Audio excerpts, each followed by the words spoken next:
ஒரு காலத்துல limited Tamil heroines இருக்கிறப்போ அவங்க தான் என் கனவு கண்ணின்னு ஒரு ஹீரோயினுக்கு ஃபேனா இருப்பாங்க.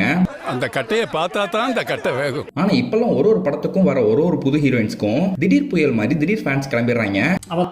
இனிமேல் இவன் ஆளு எவனா பாத்தீங்கன்னா அப்படி ரீசெண்டா ரிலீஸ் ஆன டிராகன் படம் மூலமா பல கன்னி பசங்களுக்கு கனவு கண்ணியா மாறி இருக்காங்க நம்ம கையடு லோகர். டேய் அந்த தங்கத்தை தூக்கினு வாங்கடா. வீடியோ பாக்குறவங்க இவங்களுக்கு யாராவது ஃபேன்ஸ் இருக்கீங்களா என்ன? வேற யாரு அது? நான் தான் அந்த பையன்டா. சும்மா சொல்லக்கூடாது, அக்காவும் அழகா இருக்காங்க.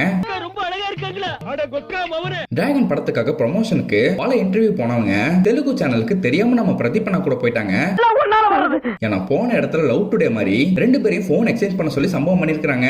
என்ன சொல்ற? என்னன்னா கைடோக்கா போனை பார்த்த பிரதீபனா ஷாக் ஆகி போய் உங்க போன்ல என்ன புதுசா ஒரு ஆப் இருக்கு அதை கண்டுபிடிச்சிட்டேன்னு சொல்ல கையோடோக்கா அப்படி ஷாக் ஆகி போயிடுறாங்க. நீ பயப்படுற சரி, உன் ஆள் ஏன்டா பயப்படுறா?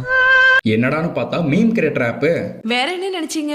வேற அதை எதுக்குடா இந்த அக்கா வச்சிருக்குன்னு பார்த்தா இவங்க பிக்கு இவங்களே சில கொஸ்டின்ஸ் கேட்டு ஒரு மீம் ரெடி பண்ணிருக்காங்க. Kayadu Lore is the next top thing in Telugu cinema.